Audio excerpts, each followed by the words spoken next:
Ladies and gentlemen, boys and girls, welcome back to Hollywood After Dark. It is May 17th, 2023, and tonight we're going to be talking about John Campea peacefully sunsetting his own show. What? Why? I got theories, folks. Never mind a bunch else. Let's fucking go.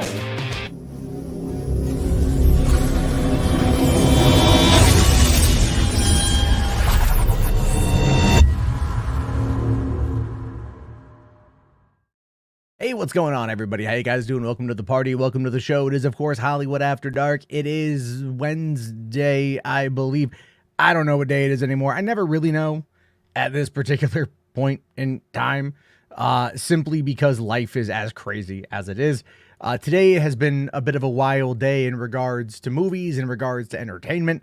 There's a lot of trailers to talk about. There is some other little things to talk about. And, of course, the big news of the morning, which we didn't really touch upon last night, although after the stream, the news kind of broke and we were talking about it kind of behind the scenes, everything. Of course, that is Mr. John Campea walking away from everything in the way that is just kind of ridiculous, but there's a lot to talk about with that. There's some stuff to read, a video to watch, and I think some pretty earnest breakdowns of it, to be fair. There is obviously, first up, Reed dropped in a tenor of a super buddy. Thank you so much for the kickoff of the night. Says we should check out Mystery Files trailer. And then the Haunted Mansion trailer as well. That one is queued up. DM me the Mystery Files one. We'll take a look. There's a lot to get to tonight. Lot to get to. So yeah, just DM me that. We'll take a look at that there towards the end. Spherical Man asking, John Campea no more. And it's not that he's no more. Things are just a little bit on the different side.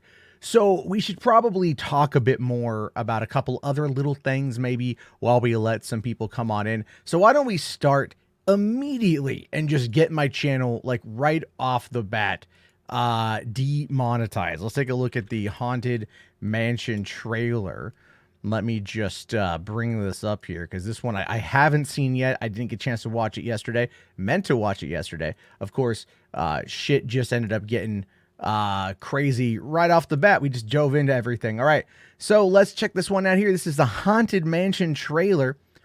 Press ones in the chat if you guys like it. Press the like button if you want to keep this channel alive because Disney and everybody's coming after my ass tonight.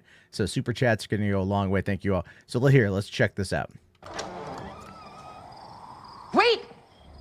I should warn you before you step inside the house. This could change the course of your entire life. I'm not afraid of a couple ghosts. You say that now.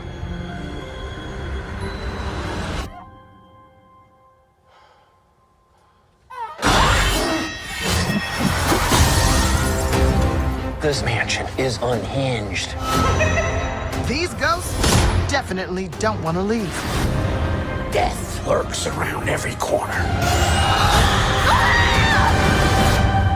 God, give us a break. There's so many bad people in the world. Haunt them. Amen. I do like surprises. Is anybody else seeing this? I hope you do too. We're gonna fight, whether we like it or not. Or else we're stuck here for eternity. If this comes down to an exorcism, we're in big trouble.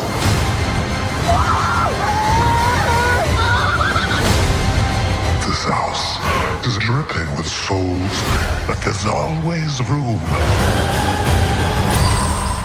for one more.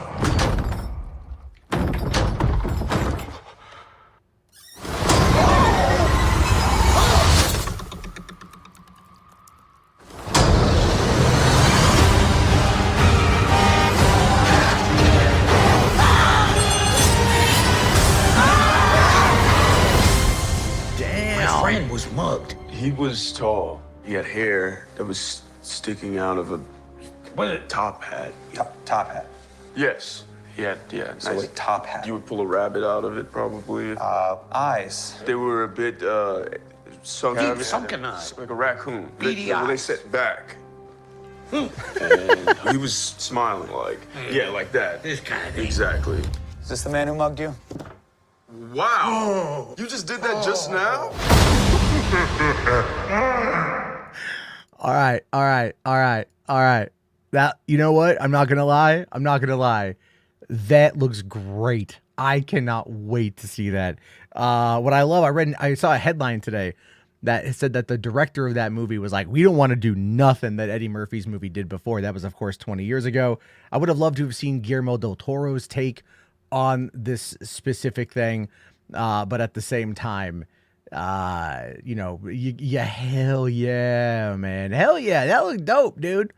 That looked pretty sick. Not gonna lie. That looked pretty sick. And that I believe is, I believe that is Jared Leto playing that ghost, which you know what? That's going to be interesting. You don't know it's Jared Leto. You just don't know. But there was another trailer that dropped today that I think is going to be really massive. And there's a horror movie coming out here this summer that I think, again, I think this is going to be funny.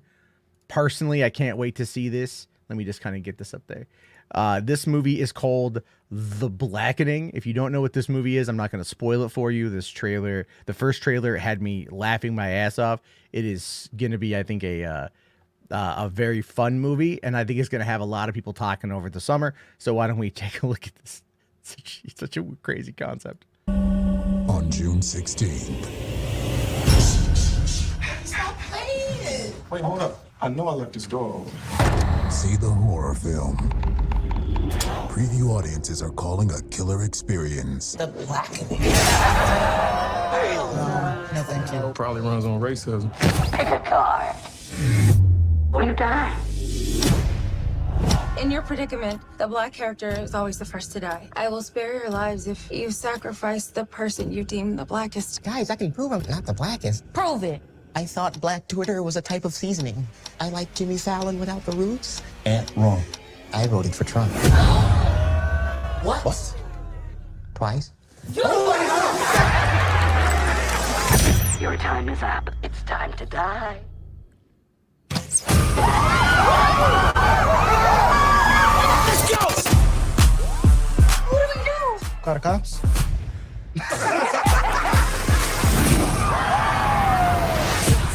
We need a plan. Let's get some weapons.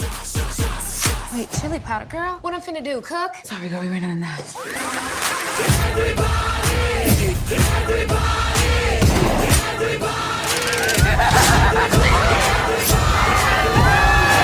One black woman gotta save everyone all the damn time!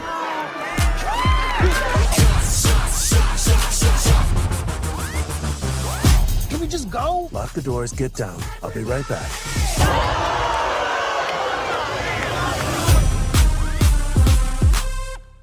So, I mean, look, that that looks great. That looks really, really funny. I'm actually very excited to see that. I think that's going to be hysterical. And I got to admit, I love it when they have audience reactions in the trailer. I think that goes a very, very long way to like solidify what it is that is happening, right? To solidify the experience you're going to have. It may not be 100% reflective of reality. It might be a very charged audience. I don't know if they had like a comedian come out ahead of time to get everybody riled up. I don't even know. They could have definitely done a couple things to really kind of capture some of those particular reactions. They might have also told that audience, you will be filmed. This will be in the marketing campaign. Be loud, be crazy, be whatever you want. Like that could happen as well, because those kind of things happen in these movies. Jess asking, are the Wayans involved? No, but you know, it's okay. Barbershop was a solid movie. I like that one. Ralph Stibble Tits here says fake reactions like Paranormal Activity. No, that wasn't. Those actually weren't fake reactions. Those weren't fake reactions.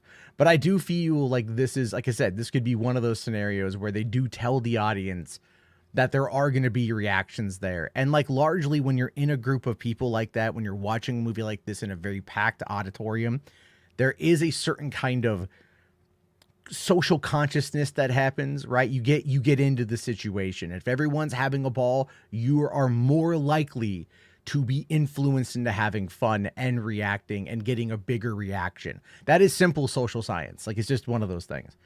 John here says the first trailer didn't include the audience. That's a new one. Yeah, no. They didn't include the audience on the first one because that was just selling you on the story. Now this one is selling you on the experience, you know. But one of my things is like, do you guys remember Tucker and Dale versus Evil that dropped in like 2010, 2011? Great movie. Love the movie. But the trailer basically showed you the whole goddamn thing, you know?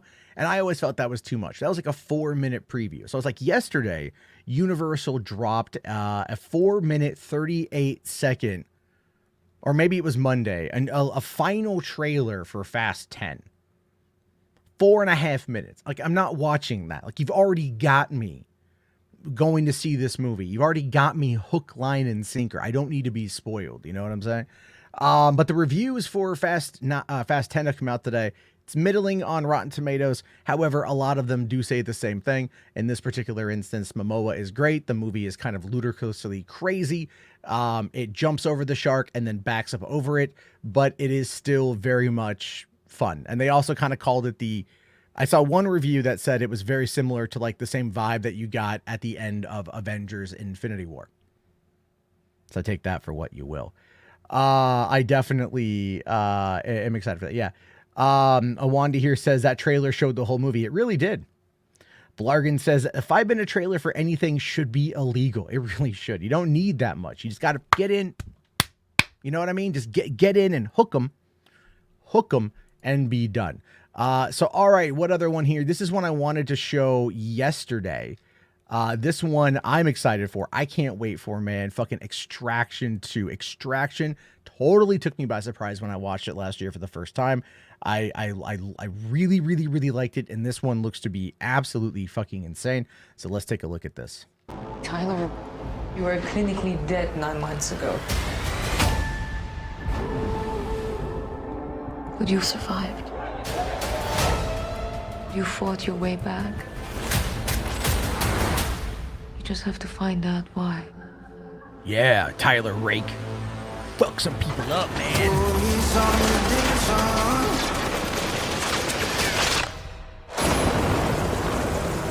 We got a contract.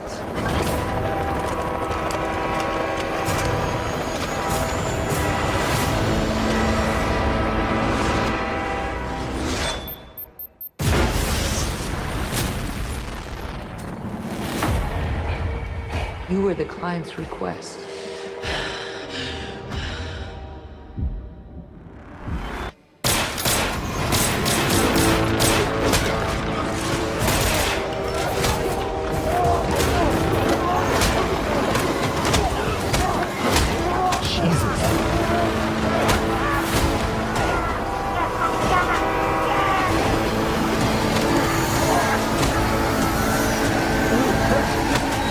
We gotta move!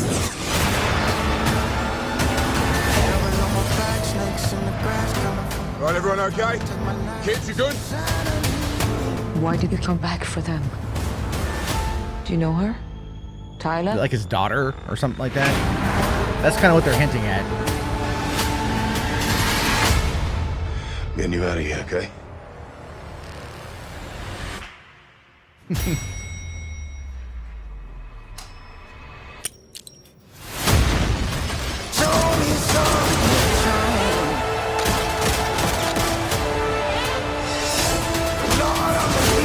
You told me to find the reason I fought my way back.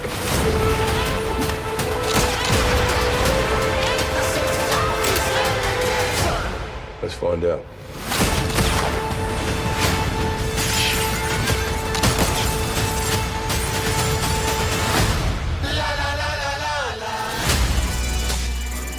Man.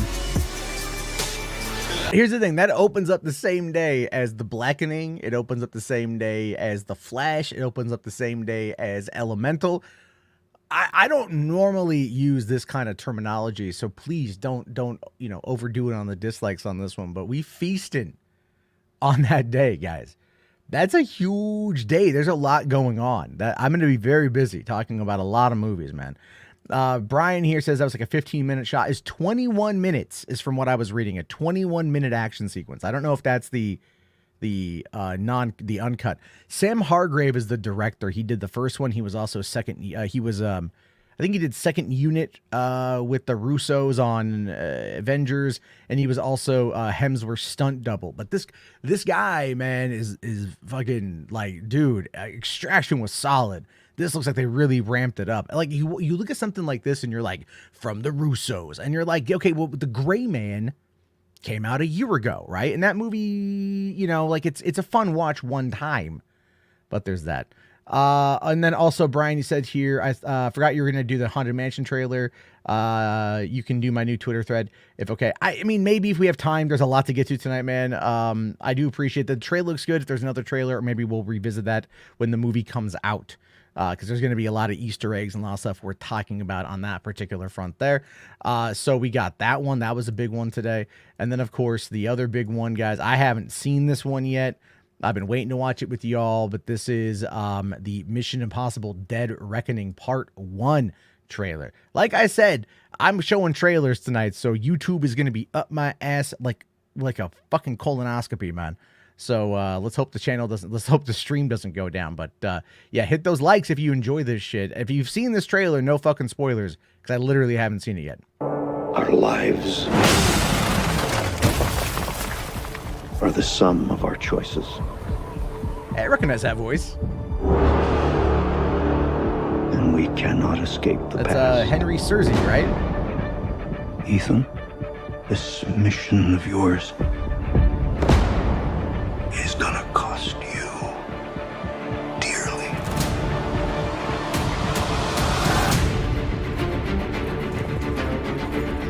The world is changing.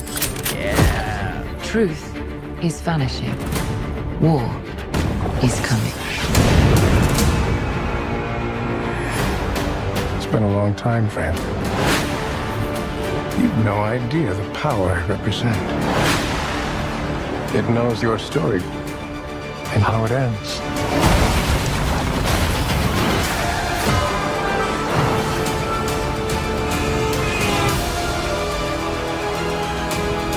Listen to me. The world's coming after you. His fate is written. Shall we write yours too? If anything happens to them, there's no place that I won't go to kill you. That is written.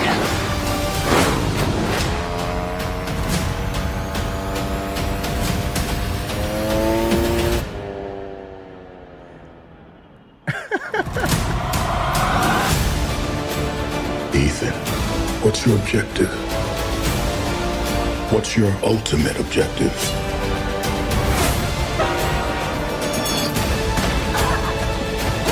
Your life will always matter more to me than my own.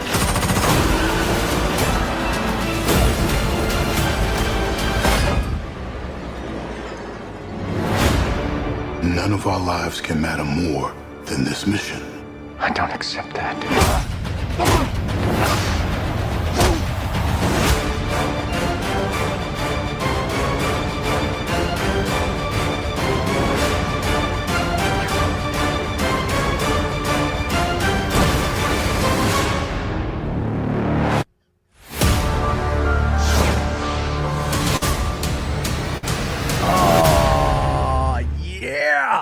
Fuck yeah, guys. Fuck yeah. That looked awesome as hell. Oh, man. That is so good. It's so good. Now, this is an action movie. I know. God damn. Oh, Jesus Christ. This is only part 1. This is going to be 3 hours. Is it going to be 3 hours long? No way. They're going to go 3 hours. That's fucking nuts, dude.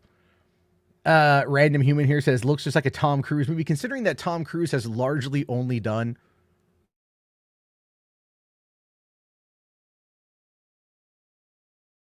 Night and Day in 2010. You can maybe argue Oblivion in 2013, although completely separate stylings. No, this is flat out. This is a Tom Cruise movie. Like, well, sorry, I don't want to forget also, Edge of Tomorrow, which is one of my favorite films. I love that movie. But man, that looks really good.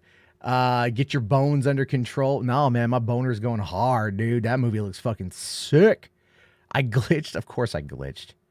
Of course I glitched. Have I seen the 9-minute video by Paramount about the cliff jump? I haven't. I need to watch that, though. I need to watch that. You know, it's funny you say that I glitched out and that I'm good now. When I started the stream, there was a bit of a delay. I'm plugged in. I'm hardwired in. I hardwired in again tonight to my modem, and StreamYard is still fucking up. You know what I mean? And I'm even broadcasting at 720p. I'm not even knocking the 1080, I don't think. So it's ridiculous how they are with this shit. You know, it's terrible, just terrible.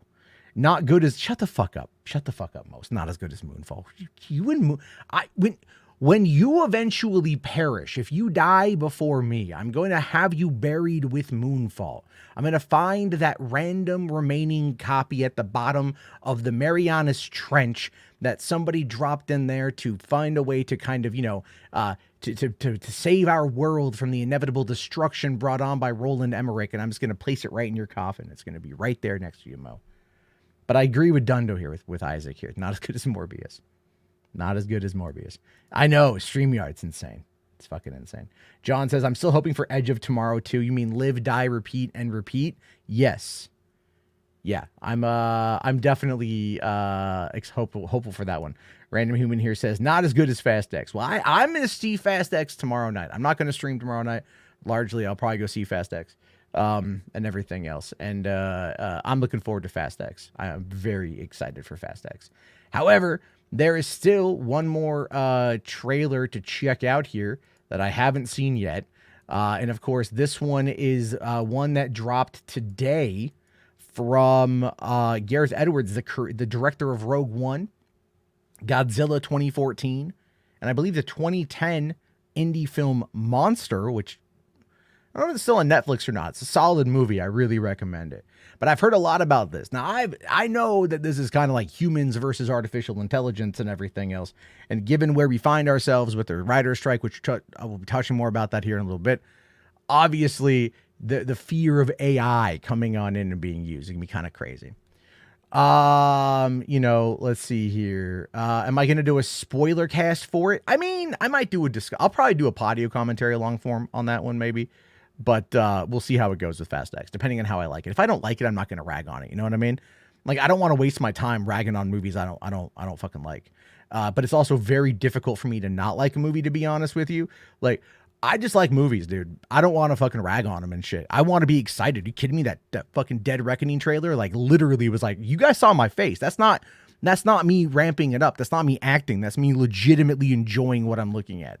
You know what I mean? So like, I want to just be in it. I just want to enjoy it. You know, I don't want to put that kind of negativity out there. I mean, sometimes it's going to happen, obviously, but it's not what I'm into. It's not what I want to be.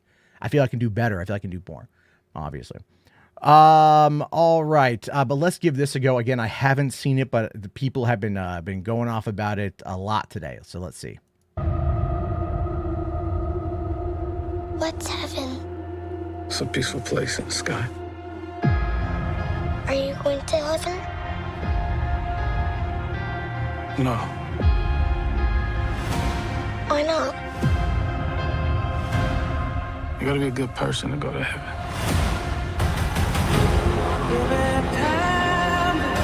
10 years ago today, the artificial intelligence created to protect us detonated a nuclear warhead in Los Angeles.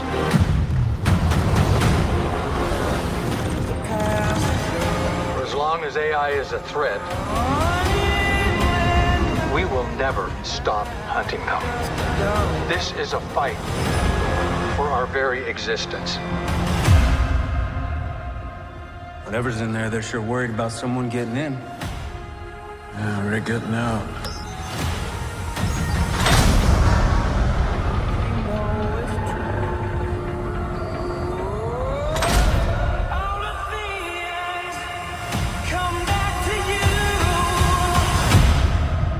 We're the same. We can't go to heaven because you're not good. And I'm not a person. Did you locate the weapon? Yeah, it's a kid. Seatbelts. What do you want with the child?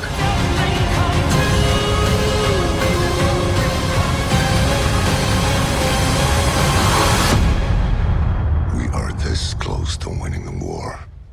Execute her, or we go extinct.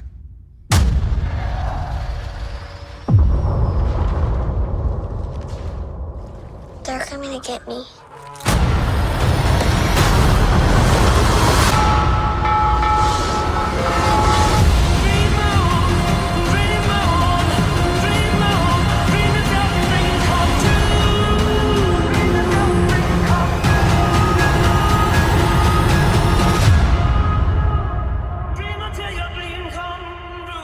Wow.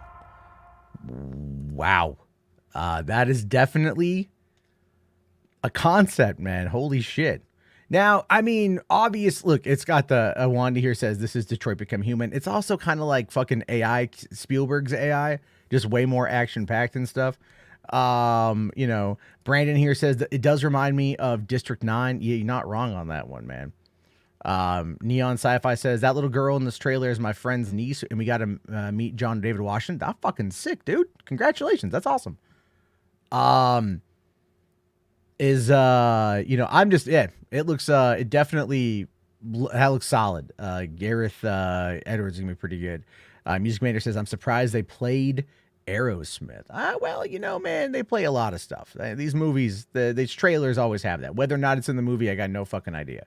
But it might be a thing. All right, guys, by the way, we got 113 people watching at 34 likes. We can do better. We can get to 50, I believe. I trust you. I believe in you.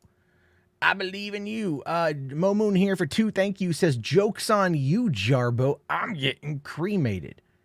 Well, I mean, better that than cream pied. So, yeah, there you go, man. Good jobs. Rational here says, Chappie vibes. It looks way better than Chappie. John here says, Terminator 2 without copyright problems. I mean, yeah, I can kind of see that, too. I can see that as well. You know, Chen's here says, so they're basically playing off the script of the Terminator. I mean, they're like... It looks like they're playing off the concept of, like, you know, what if Skynet became sentient, and then what if Skynet decided that it wanted to dive in to other shit, you know what I mean? Like, it's just, or it wanted to create its own society, because it kind of looks like they created, it's really more District 9 mixed with a little bit of Terminator and everything else. But it looks pretty good. Brandon here says, I'll defend Chappie. That's an interesting defense. That's an interesting defense. I don't know. I mean, like, it's not that, like, Chappie in and of itself is not the most terrible movie I've ever seen. I need to watch it again. But it, like, again, like, when every character in that movie is just bad, it's not one you really want to spend a lot of time with. So there is clearly that. But all right, let me just kind of clear out my browser here, because, God, I got so many tabs open right now, you guys. It's literally insane how many tabs I've got up. I don't even use all of them. Oh, yeah. Here. So, couple quick things to dive into, real quick. I want to show you guys this. I had to watch it. I want you to watch it. Disney will probably come at me for this, but goddamn, we need to talk about how bad this is. So, Little Mermaid drops next week. Memorial Day weekend. They're hyping it up like crazy, right? They've got Halle Bailey out performing the songs live. I actually watched a video of her performing Part of Your World today. That was really good. She can nailed that song. But then they dropped this clip. I mean, bro, this is like, look, man, I don't want to be, just watch it. I want to know if maybe I'm crazy. Like, part of it kind of like gets me. Other parts of it are just kind of like, I like Melissa McCarthy. So like, that's kind of why I'm on board with this. But at the same time, just, it's 57 seconds. Let's survive this. I admit that in the past I've been a nasty. They weren't kidding when they called me, well, a witch. But you'll find that nowadays I've mended all my ways. Repentance in the light and made a switch. True, yes. And I fortunately know a little magic. It's a talent that I always have possessed. And here lately, please don't laugh, I use it on behalf of the miserable, lonely and depressed, pathetic.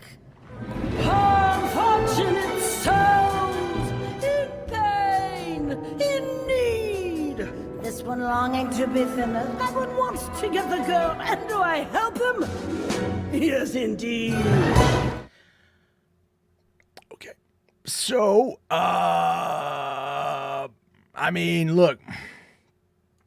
And I got the notification from Disney on that one. Like, oh, you got copyrighted shit. Yeah. Phantom Menace Ellis here says, Jesus Christ, that was fucking horrible. It was. And I like Melissa McCarthy. I'm an ardent Melissa McCarthy defender. I enjoy her stupider movies. Thunder Force on Netflix is actually pretty fucking funny, to be fair. You know, like, I like The Boss. I like the other ones that she was in. Tammy was okay. Tammy was pretty funny back in the day. But this, I don't understand. Like, I will watch this movie when it comes to Disney Plus. Blargan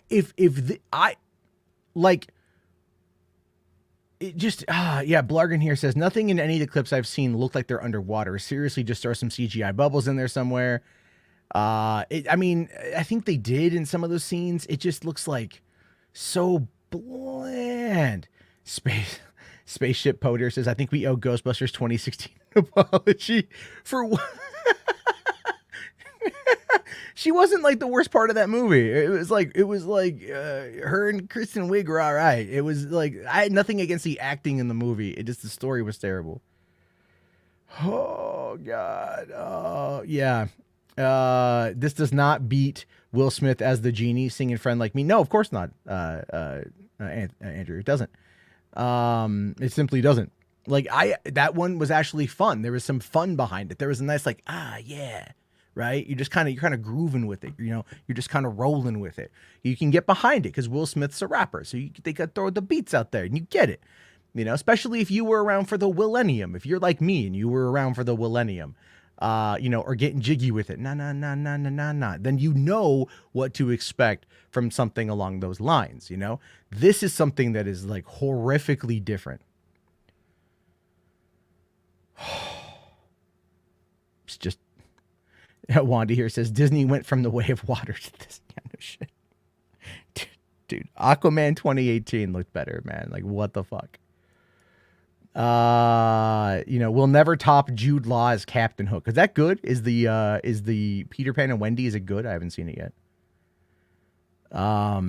You know, so anyway, all of a sudden the 2019 Lion King wasn't so bad. I mean, I don't know, man. I mean, it's crazy. Brandon here says it looks like a shot-for-shot remake. Well, here's where you're wrong on that one, right? The original 1989 movie, or 1988 movie, I think it was 89, 82 minutes.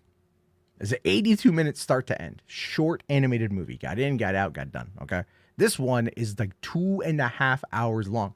It's literally 52 minutes or 51 minutes longer than the original movie. Now, it's also probably included in credits, which are going to be insanely long. But it's just, yeah.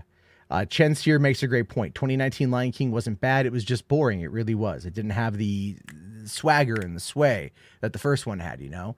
It just felt like you're watching a shot-for-shot remake. Have they said if they're adding new songs? I think there's 2 new songs, and they're kind of like adapting Kiss the Girl, and they're kind of like updating some of the songs to be more culturally relevant, or, you know, to be updated for more modern times. Because Kiss the Girl, I mean, like, Kiss the Girl to an extent is kind of also, you know, a little rapey.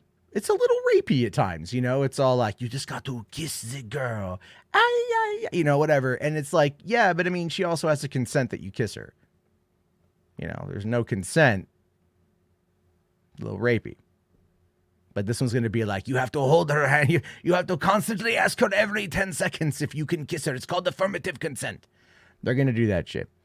Taylor here says, Disney is in a race to the bottom with cannibalizing its own content. I mean, if it keeps making $1 billion, if it keeps making a shit ton of cash, that's going to fucking happen. Right? It's, okay, Brian here says, no 2 original songs from Alan Menken, not updating. What are you talking about? I thought like, you know, is it 2 original songs? What are you talking about? I don't even know what the fuck you said there. But James F asking, but what if she wants him to kiss her though? Well, that's the thing. You know, how do you know without getting affirmative consent? Right? It's just, I don't know, man. I don't know. Cosmic here says, get to the juicy part. We're getting there. There's lots to talk about today. Jesus Christ. Let's see. Zachary here says, to be fair, even though I enjoyed Lion King 2019, I was sad Timon didn't dress in drag and do the hula. I mean, out of all the problems that movie had, that's probably one of the ones that should have been like left in there. H. Bart's asking, did you see the actress who played Cleopatra called all of Egypt?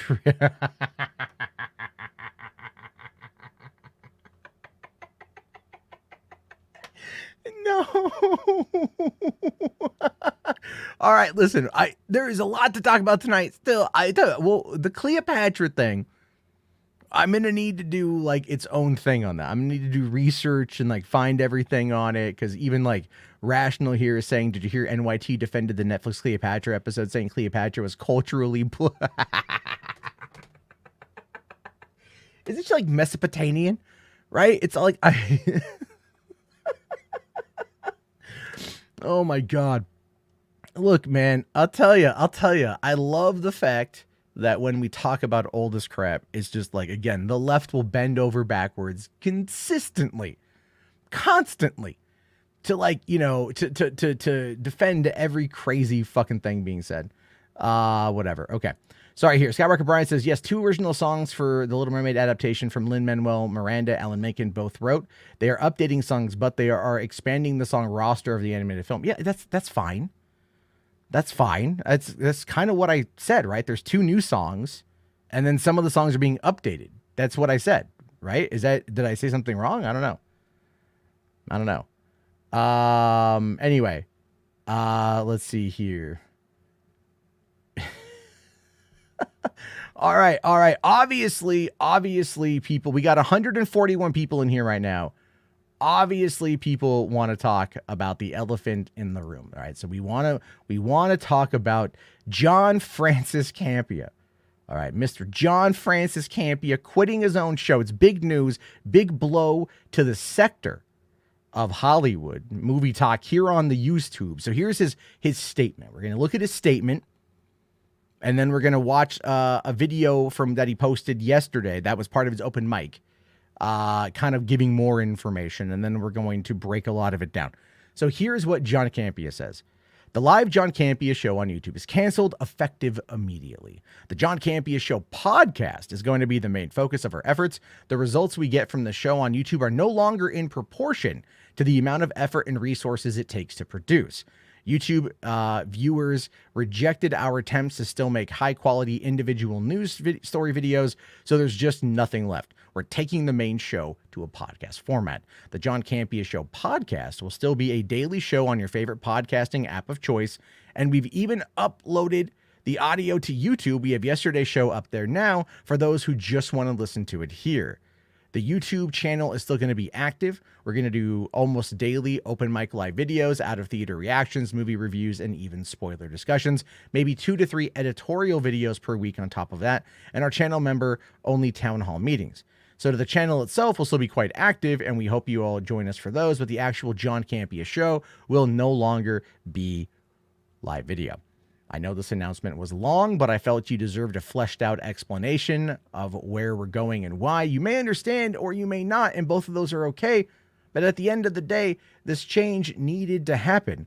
The show needed it, and I personally needed it. I do wish my in-between plan had worked. I really do, but this is probably where we really needed to end up anyway. So thank you for taking time to read this. I appreciate your time, appreciate your viewership, and even if you don't watch our channel or listen to our podcast going forward, I appreciate you. God bless you all. Now go watch a good movie. Now listen, there's nothing wrong with that. This is a fine statement to make. Couple things with it, though. Couple things. So for one, when he says, the results we get from the show on YouTube are no longer in proportion to the effort and resources it takes to produce. That right there is the key to the entire conversation.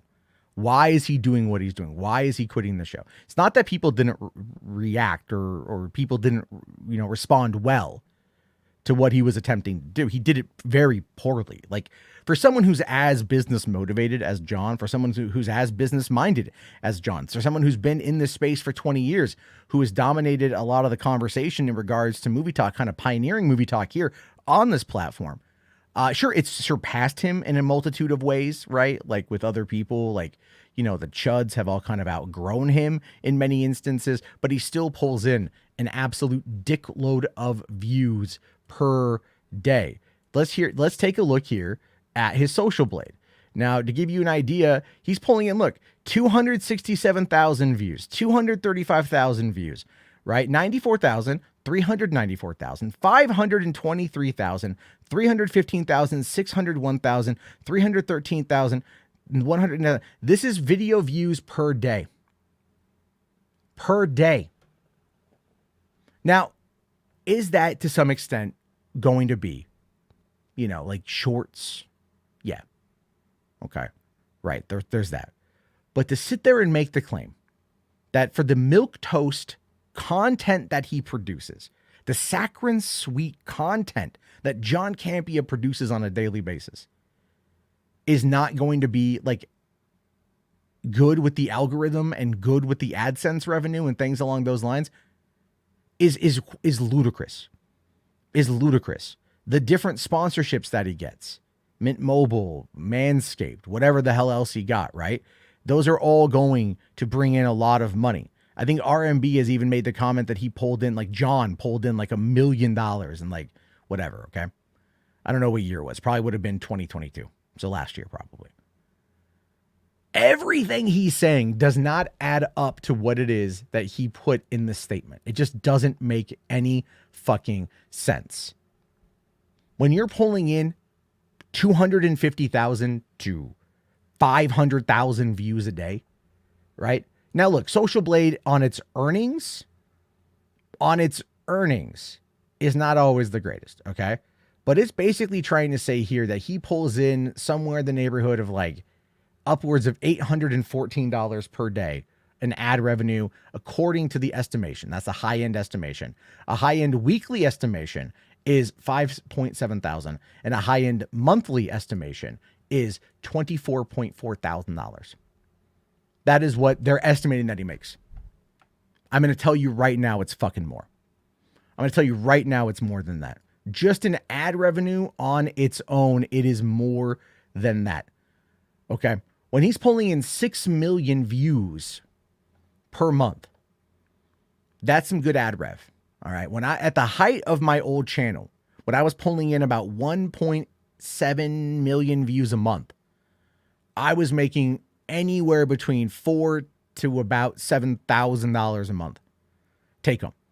Right now, granted, there's taxes on top of that. There's employee fees, stuff that he has to pay for. But what we're really looking at here is that John Francis Campea, overextended his own business. That's what he did. He overextended his own business. He bought a house, bought a $50,000 little trailer, rents a studio space, broadcasts in 1080p, 60 frames a second, has multiple camera setups for all of his people to all have a say in what, you know, to have a spot on the show.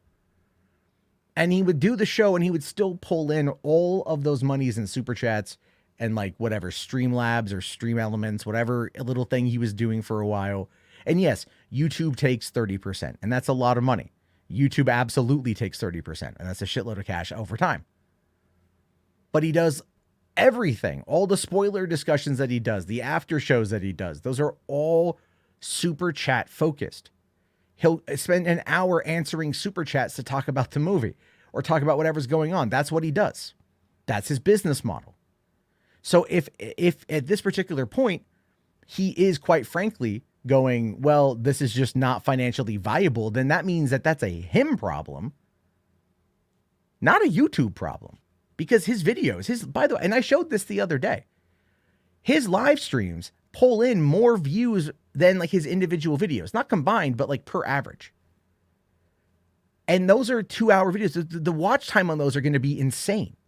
The amount of time people watch those shows are going to be insane. which means that there's going to be higher ad revenue, which means that YouTube is going to serve up more of John Campea's content to that audience. We don't even know what he does for channel memberships. And then remember, his podcast that now is available publicly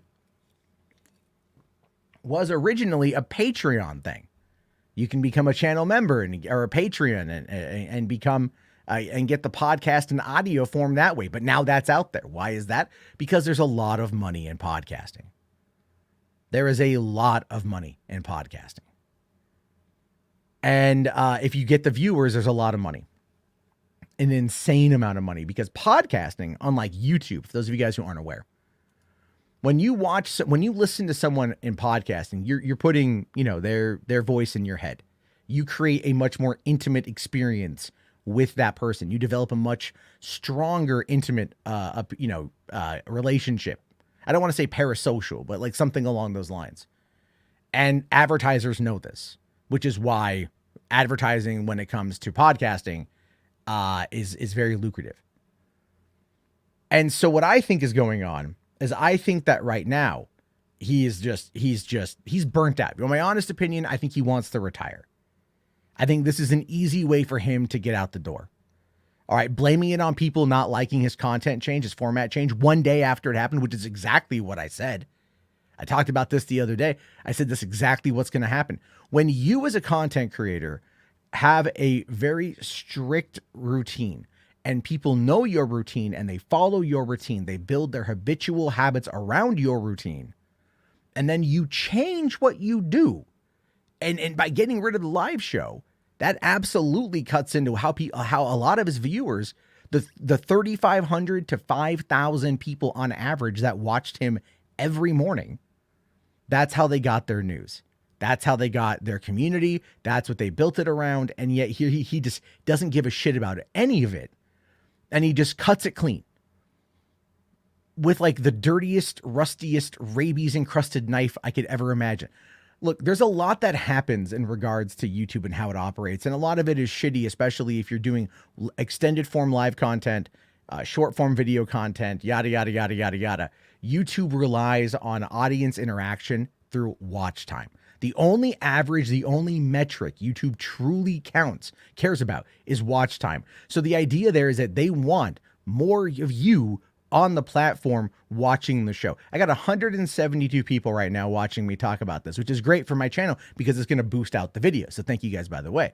On Campea, pulling in upwards of 5,000 people for a couple hours. That's hundreds of thousands of hours of watch time by the end of the day, or at least tens of thousands of watch times by the end of the day for just that one video.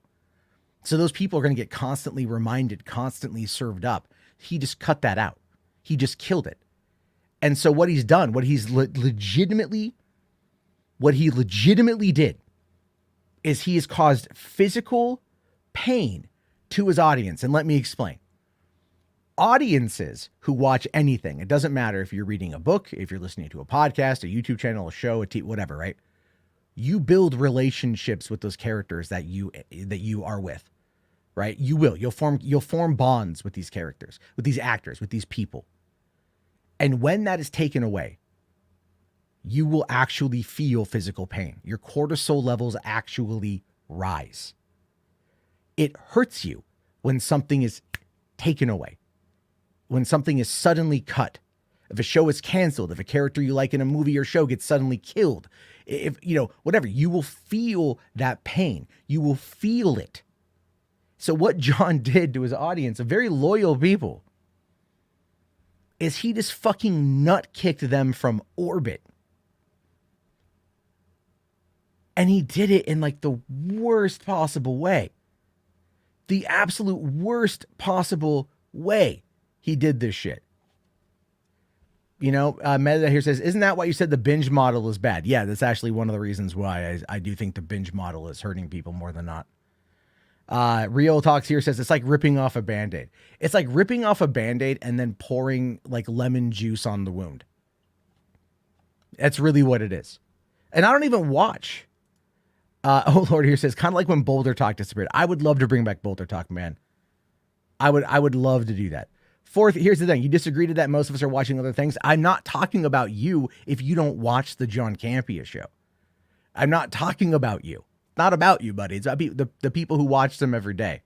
The upwards of like 50,000 people who watched during the course of a day. The 5,000 upwards being live, and then all the people who watched after the fact. Never mind his videos, segments that went out, but all the people who watched after the fact. It was the most popular thing on his fucking channel.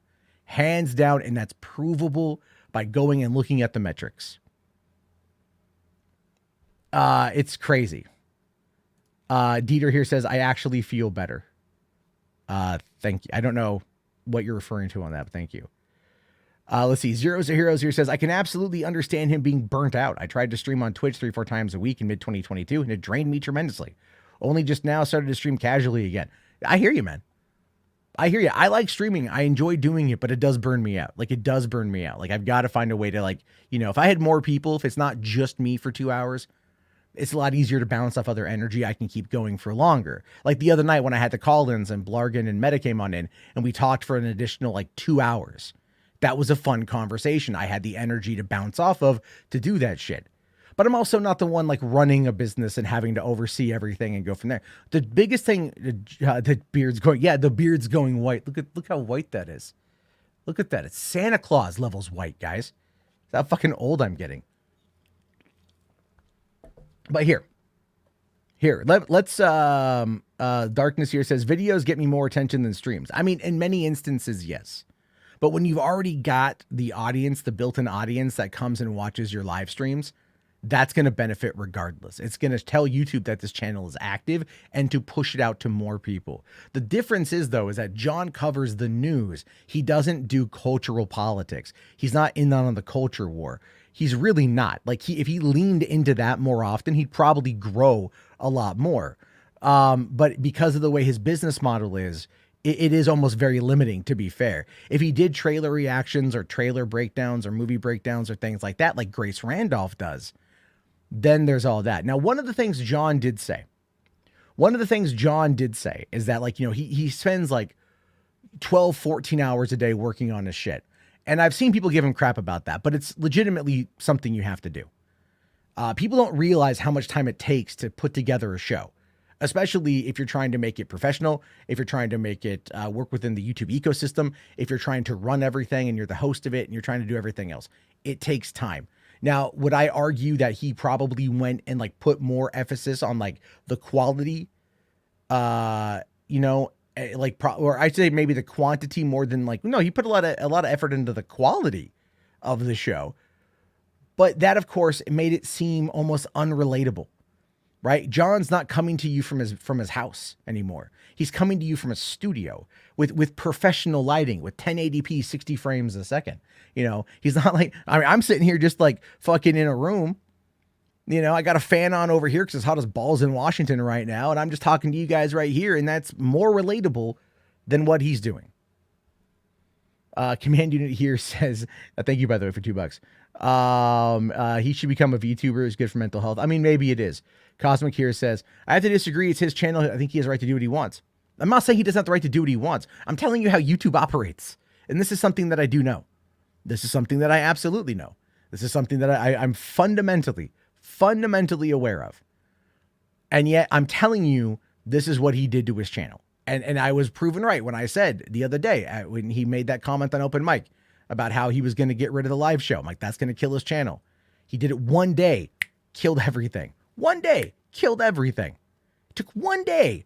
And there weren't any comments even on the channel. You couldn't find any comments on any of the videos complaining about the lack of a live show. They were yeeting comments. They were deleting all the criticism. They were trying to hide it away from the audience. And then one day, gone. This is exactly what I said was going to happen. I'm just saying. Trained Old School says, you're more enjoyable to watch than Campea. Because I'm not going to take you to Campea. I'm not going to take you to Jarbo School. I just educate you with my commentary, baby. You know, Meta here says that convo was awesome. Thanks for bringing me on. Hell yeah, man. I mean, I'm not big into anime, but you know what? If you guys are passionate about it, it's a lot of fun. It's a lot of fun. But anyway, let's take a look here at the video, right? We're going to take a look here at the video in order to see what is going on with this. So this is what he said. This is from his open mic from yesterday. the prelude to what we looked at earlier. The shot clock, all I've heard for the last 24 hours is a lot of hate for what we did yesterday. Despite the fact that I thought it was great, I thought the content was great. I thought we were providing really good content. At least I thought we did. But just like I thought the shot clock was great, and you guys made me get rid of that. So look, I'm just gonna say, look at his eyes. This quality is low quality. Somebody else recorded this, gave this to the John Campea Exposed channel. You know, it is what it is. But you can almost look at his eyes and see how red they are. Like he's been crying before he went live on this thing, like knowing everything he spent 20 years building was like he toppled it in a day. And it was by his own making. And it's really weird. But anyway. Just like I thought the shot clock was great, I really thought the content we produced yesterday and today were really, really good. But all I've really gotten in response to what I thought was really, really good content, got a lot of negative, and I'll be quite honest with you, some really nasty feedback. Like, because they didn't like the format, they hated me and made commentary about my mom and stuff like that. Anyway, so I was like, all right, well then, if that's not what people want, despite the fact that we had record numbers on our views yesterday, because there's nothing and else. So far, the views on today's videos are pretty damn good. I mean, we're only a few hours since the videos got posted up, and you got to remember, normally our segment videos, you go back to like last year, our segment videos are hitting 4,000 views, 5,000, 6,000, 7,000 views, right? That's after 24 hours. Today's videos, in just a couple of hours, our Mario Brothers video has 13,200 views. Our first look at Captain America has 24,067 views. Our Disney buying Hulu's remaining shares video has 16,100 views. Our Deadpool 3 working title video is 13,200 views. And that's after only being up for a couple of hours. So, I mean, the numbers have been good, but... Okay, real quick. Then, yeah, the numbers are there. Fine. But those are also kind of on average with other videos as well. But he's not even mentioning how many views his live streams would get over 24 hours. That's been something that's been omitted from the conversation I've noticed, which is really, really, really weird. But this is not about the views, John. This is not about the views. And this is what he's failing to understand. This is where his ego, his narcissistic tendencies are coming out to play. This is not about the views. People are not mad at you for that. They're mad at you. They're frustrated because you ripped away something that a lot of people really, really liked without any warning. Without any warning. You tried to shield the channel from any criticism. You tried to obfuscate from it, deflect from it.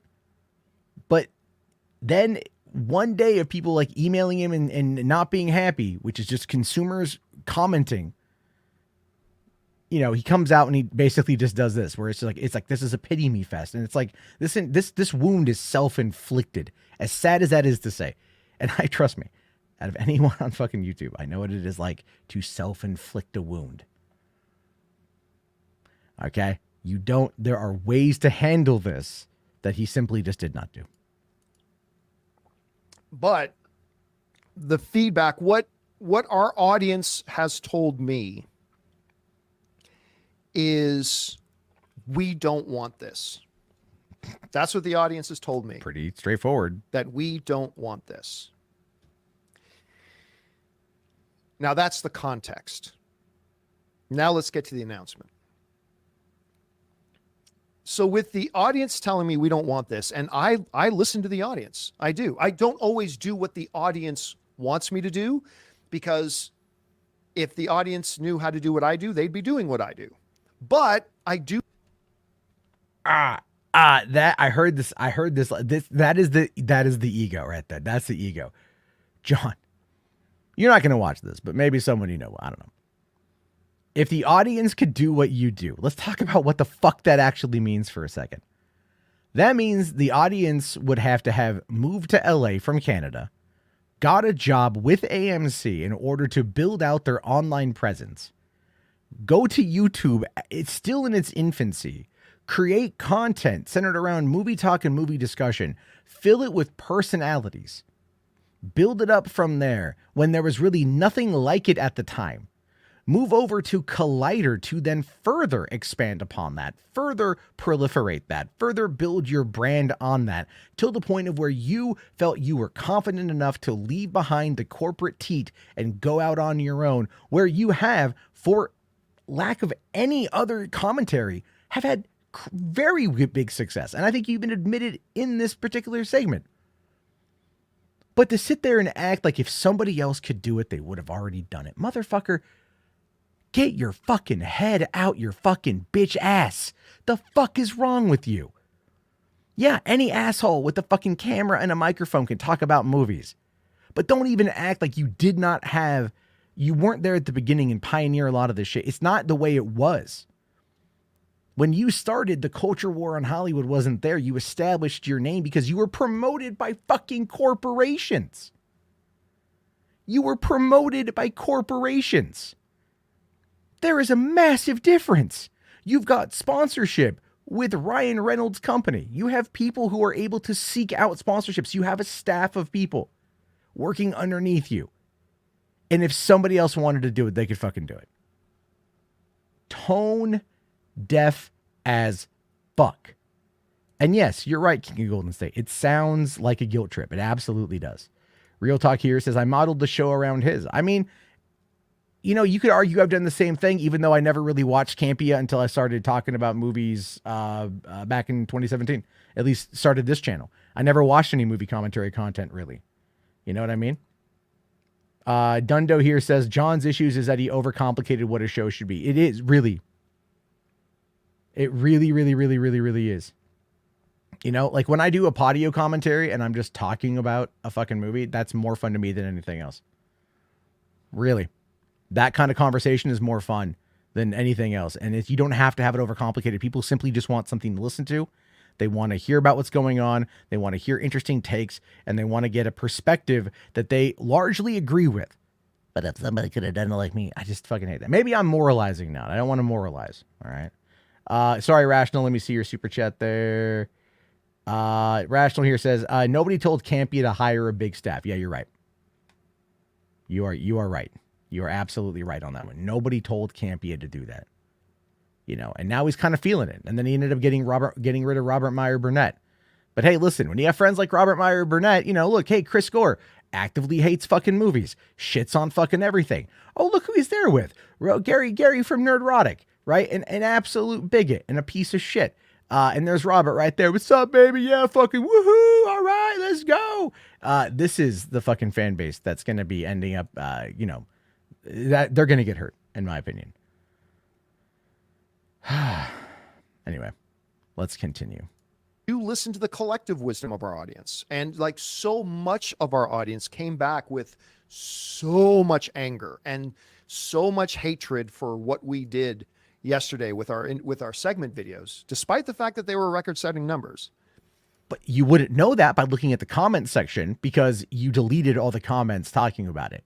You scrubbed it clean so that any actual criticism would not be seen by the rest of your audience. So let's just make sure that's abundantly fucking clear. People were so upset with it that I do listen to the collective of our audience. I pay attention and I listen. What is not going to happen, though, is that the John Campea show, live show, is not coming back. It's not coming back. At some point, I need to look at my life.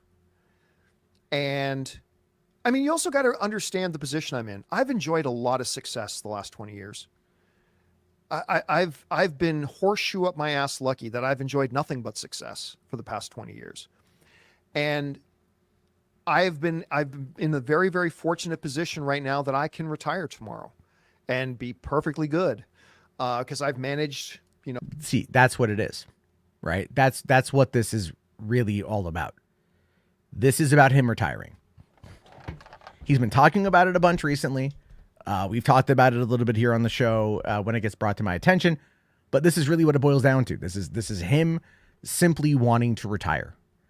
And this is him wanting to do it one step at a time.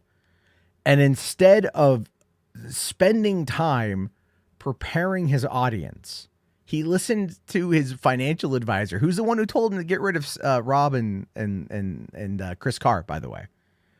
And then go to podcast form. I'm telling you guys, look, it's sad to see. The whole thing is sad to see. My career, I've managed my finances. I've managed my business in such a way that I can retire tomorrow. And so I need to ask myself, at this point in my life, do I really want to kill myself? Working 12, 13, 14 hours a day, every day for something that only delivers 20% of the results that we get on our channel? Do I really want to keep living where my wife feels like our marriage is, sorry, babe, gotta work?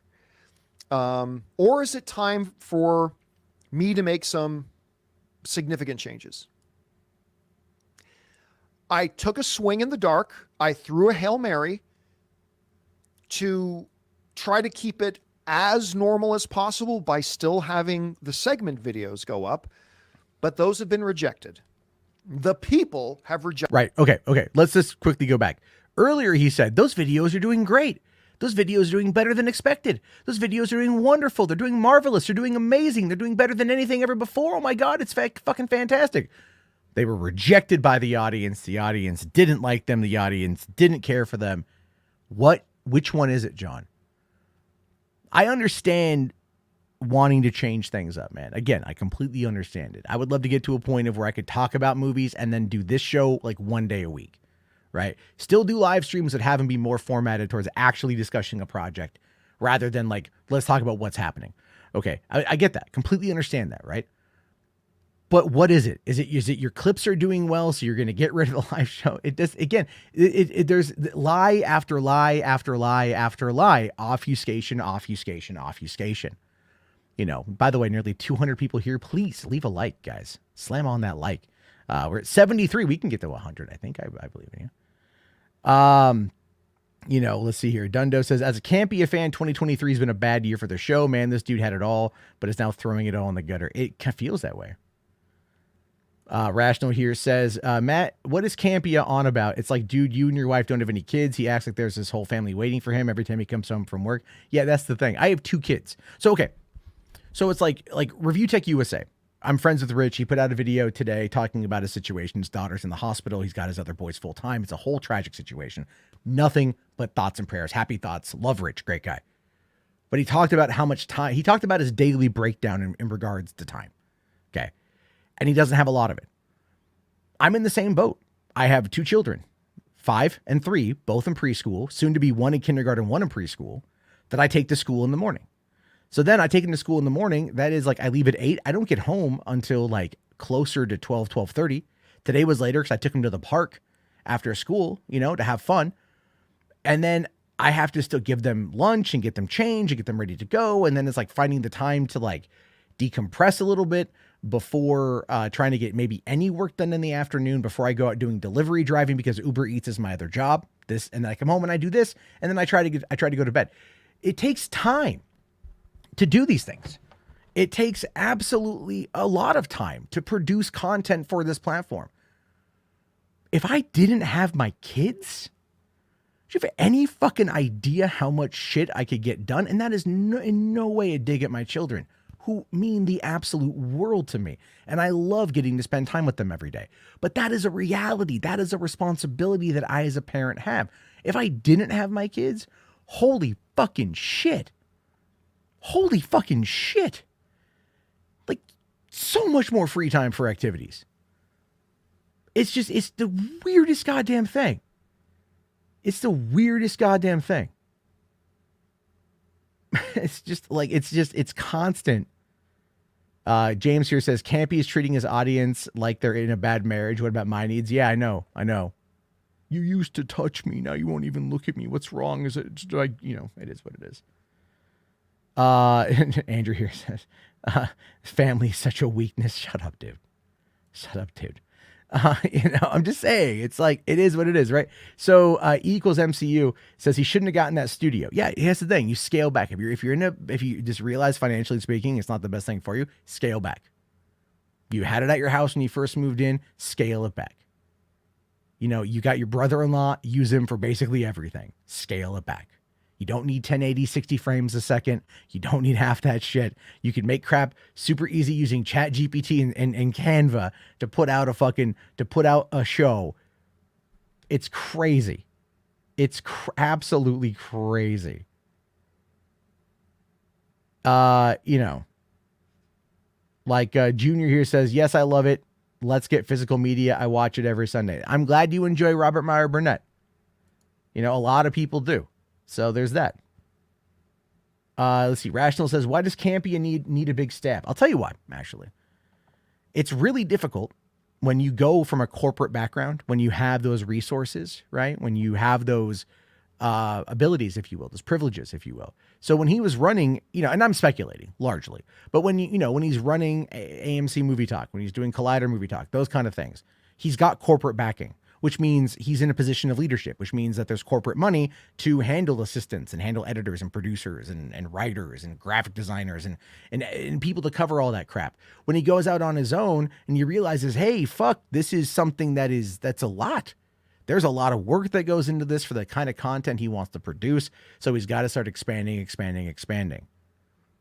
It's largely unnecessary. It is wildly full of bloat. And I think Jess here says it right. The YouTuber economy does not benefit with having a studio, just have a dedicated space to work. Exactly. I've got this space to work. I don't want what he has. Are you kidding me? Dude, I have thought about buying a tiny home and making that my studio space. Like, not even kidding you. Like, just buying a tiny home, putting it in my backyard and like fitting it out to be like a place for me to work. You know what I mean? Like, that's it. Like, you don't need a studio. You don't need that crap. You can hire a person to work remotely and to do StreamYard behind the scenes, Small Screen Co. They have their podcast. Big fans of all the guys over there. James runs it from behind the scenes. They prep the podcast. It's Edward and the other guy. They talk. James pops up occasionally as a producer, and he handles all the shit behind the scenes. That's it. That's all you got to do. That's all you got to do. It's crazy. Cosmo here says, John Campea doing his show from his garage was more intimate. Exactly. So, let's see. That dude Vince here says, studio space is fine if you're in a place like Mythical, Rhett and Link. But if you're not, then it's not needed. Yeah, they've also got a lot of corporate backing as well. Rhett and Link have got a lot of money coming in through ancillary sources. You know what I mean? So let's see. The Watcher says, no, YouTube would benefit from no Grace Randolph. I mean, look, Grace has takes that I'm not the biggest fan of, but she has a solid business model. Her business model is not what Campea does. She'll talk about the news like in her live streams and whatnot, but what she normally does is she'll cover the big news, break it down as one standalone video. She'll watch a show, she'll break that down, all this shit. She'll review stuff, break that down. That's her model. Trailer reactions, that's her model. John doesn't do really any of that. So Blarkin here says, I don't get why he expanded his production to be so expensive and hire so many people if he knew he was going to retire soon. Was he trying to build it out to resell or something? The brand is him, that's them. I do think he might have been trying to sell. I do think he might have been trying to brand outwards. Maybe, oversee it. Like, it's the John Campea show starring Robert, Meyer Burnett. You know what I mean? Like, it could be something along those lines, or he would still have his name on there. Is that anyway? Junior Jangle says, I don't like Rob's association with Jeremy or that Nerdrotic guy, but I'm a big fan of Arrow and Vinegar Syndrome stuff, and I like to keep up with new releases. I get that. I completely understand that. Try Films at Home. Actually, it's a channel that I like quite a bit. Talks about physical media, and I would love to get it. If I had like more money coming in, I'd love to get into some of those physical media releases, especially from overseas. They're fucking sexy. Let's see. The Watcher says 3C Films is the best example of a film talk channel that started from scratch and built a following in a single room. Exactly. I don't watch him, but like, I like his energy. You know what I mean? Like, I like his energy quite a bit. Dieter here asks, when did John Campea start from his studio again? I don't know when he started from his studio. It was like last year, I think. But a lot of people complain about the studio. That's really what a lot of it came down to. Spherical Man asking, will the fall of Campea be the rise of Jarbo? The money would be great. Be fantastic. Don't get me wrong. But that's a lot of pressure, man. Going live to 4,000 fucking people every single day. Oh, yeah, I would just bungle it up all the time. It wouldn't be intimate like this. You know what I mean? Like we wouldn't be chatting like this. It'd just be like, it'd be so many people. It'd be so difficult to have those conversations and whatnot. Like, honestly, like, yeah, the money would be great. The influence would be great. All that crap would be great. Anytime you make a mistake, anyone's going to be on your ass about it. I already know what that's like. But I personally would, I don't know. I don't know. Maybe it's imposter syndrome. I would feel like it would be weird for me. Because I'd like to have the conversations with you guys directly, get to know you guys directly, know your tastes, know what you're into, and be able to build that community. And I think we've done that here with Hollywood After Dark. I really think we do. Am I going to produce the Fall of Campea documentary? Yeah, I got ChatGPT working on it right now. There you go. Real Talk here says, I had got the most people I ever had watching today, 9 people. Just keep at it, bro. Just keep at it. Keep going. Just have a schedule. Just keep at it, man. Zeros to Heroes asks, what's my favorite straight to DVD film? There's so many that I like. There's so many that I like that are just kind of straight to DVD. I would say, oh man, so many. You know what? I'd have to think about that, to be fair, because it's like such a big question to put on the spot. But there's so many DTV films that are just fucking fun. So, equals MCU says, isn't Campea sponsoring Rob's channel? Is that Dunzo? I don't know. Random Human here says Jarbo prefers a smaller side. Listen, I don't need something 12 inches pounding my cervix. You know what I mean?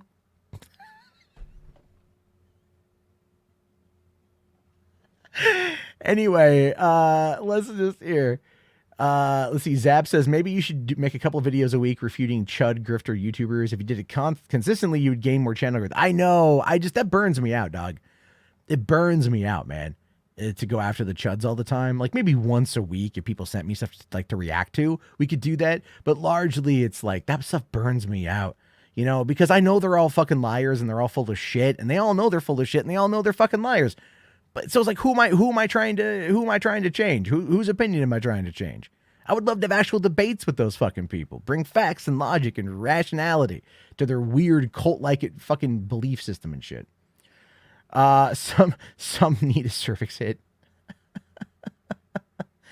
Let's see. Benson here says he hasn't fallen. He's just cleaning up on super chats with his Ask Me Anything show. The narcissist will still make a fortune. Yeah, but he also removed the super chats he was getting from the morning show as well. So think about that. Right. There's still some more of this to watch. Let's keep going. Rejected that. And so since the people have rejected that, with such anger and such vitriol and all this kind of stuff, I've decided, well, then we're not going to do it. We're not going to do it anymore. Like if my inbox is just going to be inundated with how much people don't think I know what I'm doing and how much they hate everything that I'm doing and how much they hate the new change, all that. If that's going to be my life, I'd rather just go, no, thank you. No, thank you. So. Or have an actual honest conversation with them about why it's happening. A few minutes ago, I said, when I realized we needed to make a change, there was one thing I was going to do, but then I decided not to, and we would try this other thing first, which is, the segments. Remember that? Well, that's what we're going to do instead.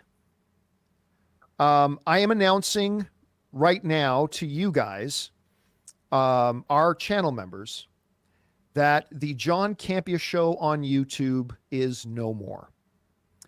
I am retiring the John Campea Show on YouTube. And instead, the John Campea Show podcast in audio only form, which is about 1/4 of the work, but every bit as much of the fun, is now. Sorry, he started playing Tears of an Angel by fucking Sarah McLachlan.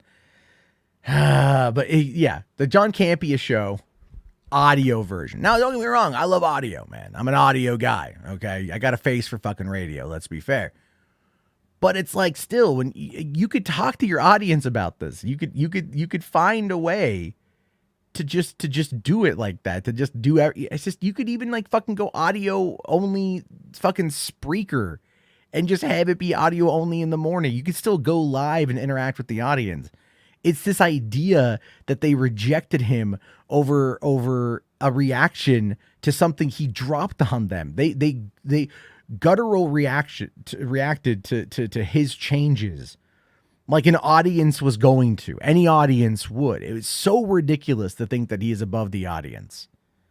It's so crazy. So let's see. That dude Vince says, I usually watch his show clips from my bedroom. No video makes it kind of boring. I mean, I don't have video most of the time, right? And you listen to me. I'm just saying, it's like, you know, you got to get into it. You just got to get into it, man. It's there. That's what it is. Let's see. Spherical Commander says, for only $1 a day, you can sponsor an old fading scooping YouTuber. But a lot of people like Chris. A lot of people like Chris Carr. You know, she'll still be around. She works. You know, she works. She's a working entertainer. You know, but who knows how long all that's gonna go. But you know, we'll finish. I've already got copyright claims out the ass on this fucking video. So on this stream. So let's keep going. The new emphasis of my company and myself. So here's what's going to happen. We are moving over. This is something I've given a lot of thought to. Like, I've thought about moving everything over. I mean, I still remember like 8 months ago, Rob and I having dinner one night and me even talking to Rob about, I've got this thing in my head about just moving into podcast. I mean, podcasting has taken a huge leap forward since I got the John Campea Show started and all that kind of stuff. And, you know, it's really attractive to me because I still get to do what I love to do, which is just talking movies and movie news and TV and stuff like that. But at about 1/4 of the effort that it takes to put in a live video show of the production value that I like to do it in. And so starting tomorrow, there is no more John Campea Show, no more segments. None of that stuff will be on the YouTube channel. Instead, so no, real quick here. E equals MCU says, did he put the song in? No. There's the guy who re-upped this is a John Campea exposed channel. I'll show you guys here in a second.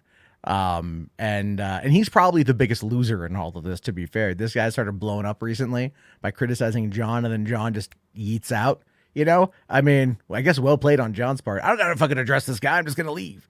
You know, no, I didn't put the segment. No, this was done by the person who uploaded this video. So, just to give you guys an idea. I highly encourage you guys, if you guys will do me the honor of following me over there, search for and subscribe to the John Campea Show podcast, because that is where my show will now live, is in audio-only podcast form. Now, what about the rest of the YouTube channel? The rest of the YouTube channel is still going to keep going. The YouTube channel is still going to we're still going to do open mics, because they're easy to do, right? I love doing open mics. I just sit down, turn on the camera, take questions, let's go and talk and have fun. So I'm sorry. I love open mic, man. It's fucking easy. I sit there, I turn on the camera, I just start talking to you guys, taking questions, getting that money, making it rain coin and shit. It's like you could do the same fucking thing, but just have a fucking article you want to look at, man. Holy shit. Oh my God. I know, in the arms of an angel. Oh my gosh. All right. Sorry. I had to just say something on that one there, because he's so fucking transparent. I love doing open mics. So open mics are still going to be on the YouTube channel. Right Out of the Theater movie review reactions are still going to be on the channel. And 2 or 3 times a week, we will put up individual like editorial videos and stuff like that. So there'll be like 4 or 5 videos a week will go up on the channel, like short editorial types of videos and things like that. We're still going to do that. But the main thing, the John Campea Show, is now going to be a podcast, only thing. Vultures and thieves at your back. Stone keeps on twisting. Keep on. Sorry. What the fuck? That you make up for all that you left.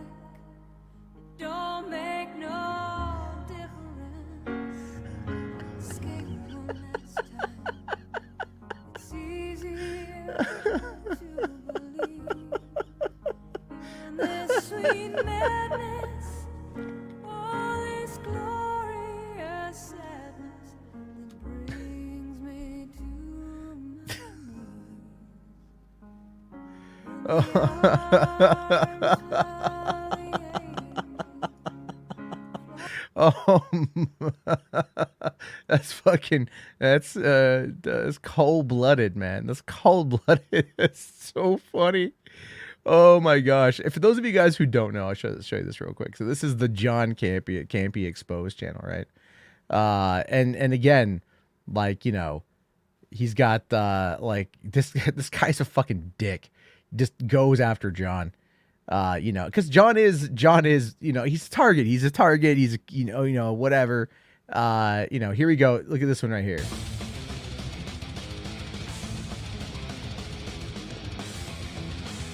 Yeah, asking the question, is he deleting comments?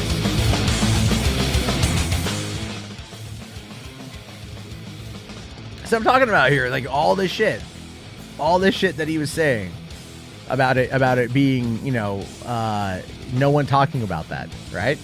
Because they were deleting all the comments, is what they were doing. They were deleting all the comments. That's exactly what was happening. And that to me is interesting. It's just, you know, it was in this moment. It was in this moment, this very moment, he knew he fucked up. Yep, pretty much.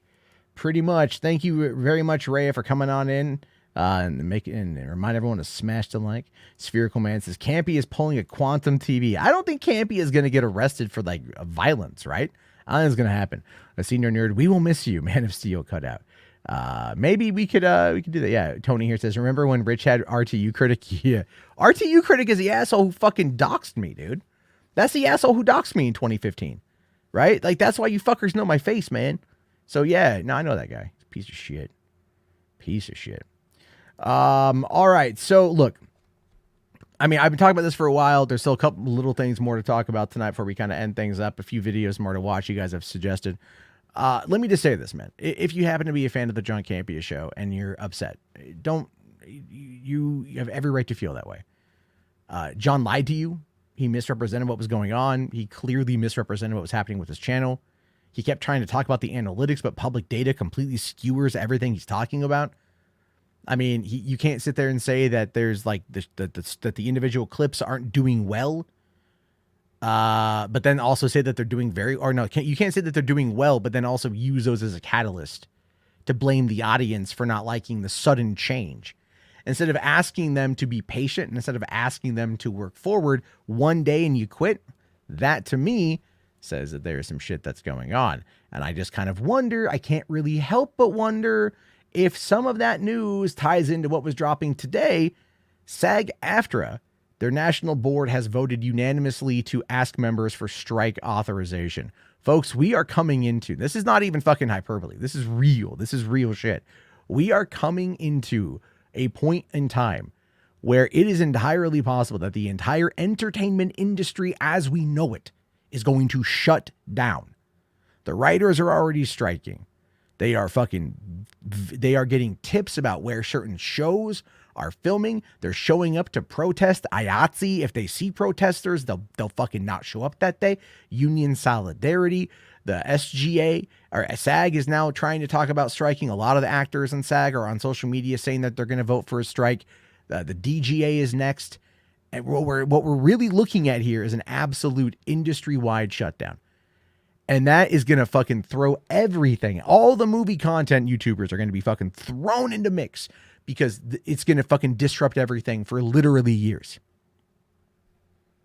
Literally years. That's going to be crazy, right?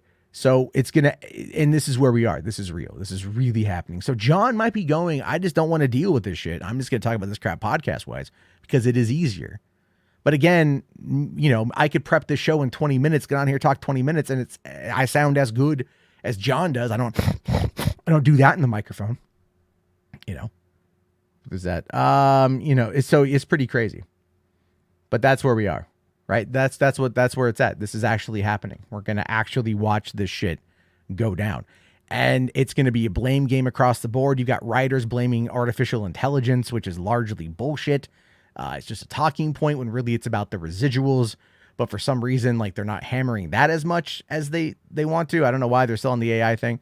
It's been largely proven to be fucking stupid, you know, in many instances. But this is where we are. Let's see. Fourth here, it says, I'm kind of looking forward to it if it ushers in an industry disruption and change. I largely agree. Now, if you guys watch my show, you guys know I like the industry. I like the business part of it. I understand a lot of angles, but I do agree. I think we need to change. I think we absolutely need to change. I think budgets are too high. I think movies have become way too mediocre in many instances. It's not that movies are stupid, but I do think that movies have become, they've recycled so many plot lines. They just kind of end up remaking everything. They rely too heavily on nostalgia, you know, and people will always justify paying for entertainment because we like to tell stories. We like to be entertained by them. And if they're familiar, maybe with a slight upgrade, people will like them. And I think we need to like really watch as the industry is going to reel from the streaming bubble bursting as well as everything else. It's going to be crazy. Todd Fayer here for $40. Todd says A, B, C, D, E, F, G, L, I can't do it right. Hold on. A, B, C, D, E, F, G, H, I, J, K, L, M, N, O, P, Q, R, S, T, U, V, W, X, Y, and Z. Now I know my ABCs. Next time, won't you sing with me? I do that literally every day with my kids on the way to school. Todd, thank you so much for that one. All right, that's my little jazz version of that. You know, but thank you very much, buddy. Appreciate it. Fourth here says Tubi is the escape from Hollywood I need. And you know what? Maybe we're going to see that. Maybe we're going to see Netflix and Disney Plus and Peacock and Hulu and fucking Paramount Plus crumble and fall. But then there's going to be one service and it's going to rise like a fucking phoenix. And it's going to be fucking Tubi. It's going to be Tubi. Now do it backwards. No. No, I used to practice that in case I ever got pulled over for drunk driving. I did. I used to practice all that shit. Let's see here. We're still working on that Raining Men character. Yeah, maybe this weekend. This weekend we'll have a little bit of fun. I'll be chilling this weekend because since I'm going out of town next week. Yeah, guys, hey, we're at 88 likes. Come on, 200 people. We can get 12 more. Let's get to a hundo. Let's fucking make it rain on that shit. Darkness Under the Wind here says Tubi will rip everything apart. It might. It absolutely might. Tubi is just fucking like everyone likes Tubi. That's the funny thing about it, dude. People really, really, really just like Tubi in general because it's just there's so like. Here's the thing. I'll bring it up right here. Here's Tubi's website right now. Okay, here's Tubi's website right now. Look what's on here. Recommended Red Sparrow. You want to see Jennifer Lawrence's titties? There you go. Red Sparrow. All right. You want to see the girl who kicked the hornet's nest? Okay. That's the one with Noomi Rapace. That was, I think, the third book that came out of Sweden back in 2010, I believe. You want to watch fucking The Rookie coming in, you know, right? You've got Southland, the TV show. Okay. You've got Terrifier. Terrifier is a good movie. I like Terrifier quite a bit. Yeah, Everybody Hates Chris. You want to see white people help segregation? The movie. You can watch The Help with Emma Stone, Bryce Dallas Howard, and Viola Davis, and Octavia Spencer. It's a good movie. But it really is like white guilt. The movie. You know, you got Bad Girls Club, whatever that is, right? You've got fucking Red Lights 2011. It's Cillian Murphy and Robert De Niro from the looks of it. Whatever this one here is a Skrillex horror film by the looks. You know, you can watch Hannibal. You can watch Tyrese and Waist Deep. Is that a Singleton movie? The Bourne Supremacy. There's a lot of shit here to watch, right? Want to watch My Favorite Martian from 1999 with Christopher Lloyd and Jeff Daniels? You could totally do that. It's a G-Force. Fucking Disney's G-Force. You want to watch local channels? Dude, they got Don't Be a Menace to South Central while drinking your juice in the hood. They've got Don't Be a Menace to South Central while drinking your juice in the hood. Comic Binge here's LOL Matt shilling Tubi. Tubi. Come on. We all love Tubi here. Okay. We all love Tubi. Let's be fair. That's very much. Rational says Crackle greater than Tubi. That's fighting words. That's fighting words. You know, the G-Spot is it's G-Force. It's not G-Spot. It's G-Force. It's Disney's hamster movie from back in the day, right? Look. You want to watch Babylon 5? You want to watch 2012? Pacific Rim. Dude, Geostorm, solid movie. I'm going to say it. I'm going to say Geostorm is a better movie than 2012. Written by the same guy, by the way.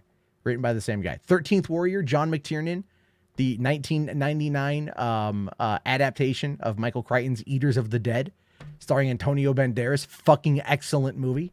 Hugh Jackman's Rio Steel, directed by Sean Levy, right? Great fucking movie. Ghostbusters 2, can't knock it. Can't knock it. The Predator, that people don't like that one. Oh my fucking God, they've got Dread. Hellboy 2, Gods of Egypt, baby. There's a lot to watch here. Holy shit. There's a lot. Oh, Cowboys and Aliens. I like that movie. Stargate.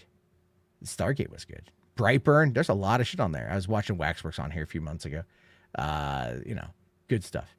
Matt was a pioneer for Quibi. I was a pioneer for Quibi. I absolutely was all for that. Random Humor says Geostorm talk about a shit fest. Nah, fuck you. That movie's fun.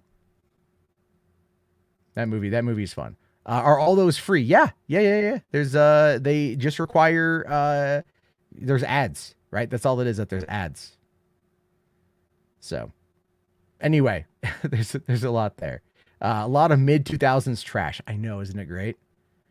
Isn't it great? Anyway. So that is, of course, Tubi, if you guys are looking for some stuff on Tubi here. But I think the last thing I want to touch on tonight, because I do have to start getting ready for bed, is according to Dextero here, Zelda Tears of the Kingdom creators are interested in a movie after the Super Mario Brothers success. I mean, there's no question about it. Mario has grossed a shit ton of money. It is a beloved movie, and obviously now with Tears of the Kingdom being out and blowing everything up, in some ways literally, it's going to be massive. And just imagine if this was like the arts. I think this was a Mid-Journey creation, or maybe Stable Diffusion, so to speak. But either fucking way, look at this guy. This would be epic to see. Something along those lines. But here's what I wanted to show you guys. This is how I came across this today. I just want to share it. This is how crazy Tears of the Kingdom is. This motherfucking dude literally made an orbital strike cannon to fight a boss. Speechless.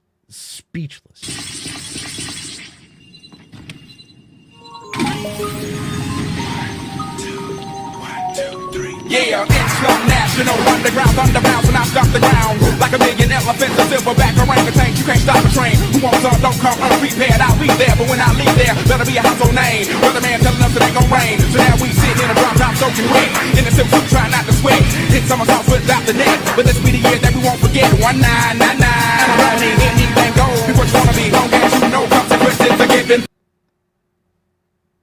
What happened?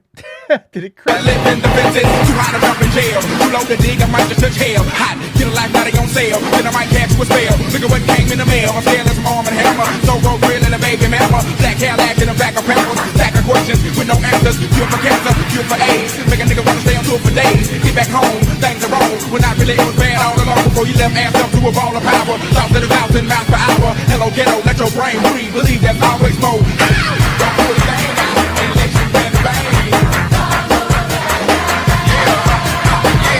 Anyway, it's fucking. I'm just saying, right? Like, I'm just saying, this whole like game is nuts, and obviously it makes sense that they're gonna want to find a way to do something with that. I just feel that's where we are. It's a good place to be. That battery bar, I know, man, I know. It's crazy. I thought that sounded like Outkast. It was Outkast. Yeah, it's Bombs Over Baghdad, dude. B.O.B. How many warnings did I get from that? Actually, none. I didn't get any warnings from that one, which is good. But I like sharing those little clips with you guys. It's pretty fucking funny. Daniel here for 2. Thank you, Daniel. Says Nintendo Cinematic Universe. Fuck yeah, dude. I'll tell you that. I called that one a long time ago. I was like, they're going to do it. It's going to be Nintendo Cinematic Universe. It's going to start with Mario. It's going to end with Smash. It's going to go Smash. Smash. So yeah, we'll get there eventually. I think we're going to get there eventually.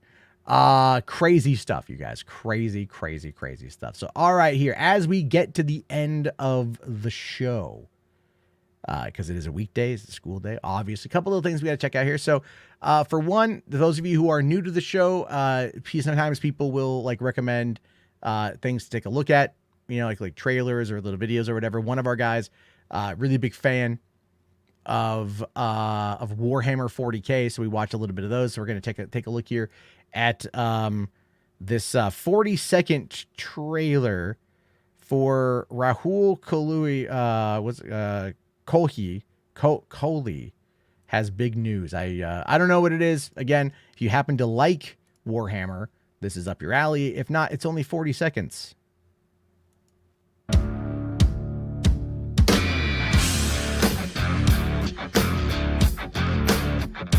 A lot going on. Hello there, Warhammer video game fans. Rahul Kohli here, fellow gamer and hobbyist, letting you know that the celebration of Warhammer video games Skulls is kicking off next week, Thursday, May 25th at 5 p.m. UK time, 9 a.m. Pacific, which I'm delighted to announce I'll be hosting.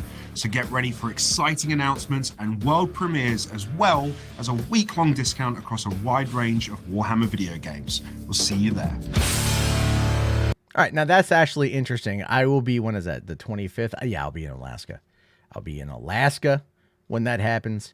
Obviously, yeah, Mortal Kombat, Ralph, is tomorrow. Yeah, the Mortal Kombat trailer drops tomorrow.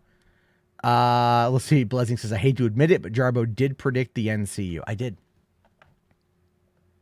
Yes, I did. I'm going to take that. I'm going to take it, and I'm going to do it.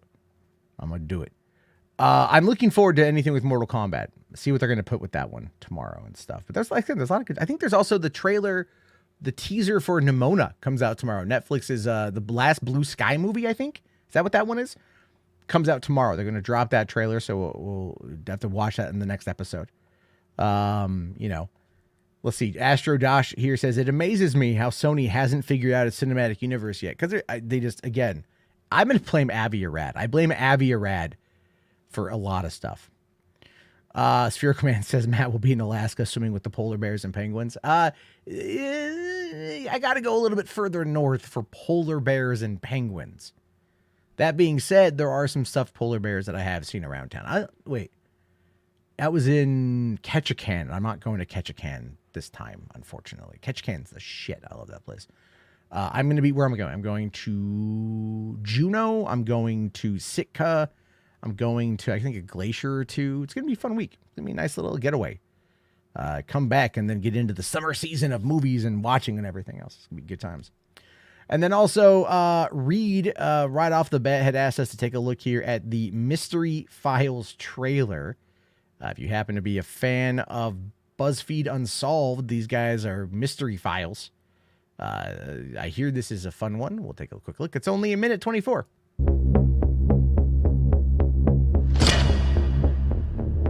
Welcome to Mystery Files, where we take a deep dive into cases that span from the creepy to the truly bizarre and everything in between. Freaky! Back in the basement. I hope the story's super scary. Landscapers began to gather at a local strip mall. You couldn't see who they were. Is this a flash mob? No. Now hang on a second. Now here in the basement, we're having fun. It looked like you're drawing something passing gas. Just taking some notes to remember. Oh, cover your face! I'm well aware of what an air burst is. I travel with you all the time. Oh man, this is great. So we're gonna try and figure out who this is? We're trying to figure out who this little weirdo is. It's a lonely life, that of a Leatherman. And I can tell you that outfit in 10 minutes. This sound has been described as apocalyptic. It sounds like the devil playing the violin up in the clouds. What they found were millions of trees, ripped from the ground. Can you show me how the branches come off a little bit more? They gave a name to the beast terrorizing the area. El Vampiro de Mocha. Do you think this mystery is solved, or is it simply a mystery? That's where we're going, baby.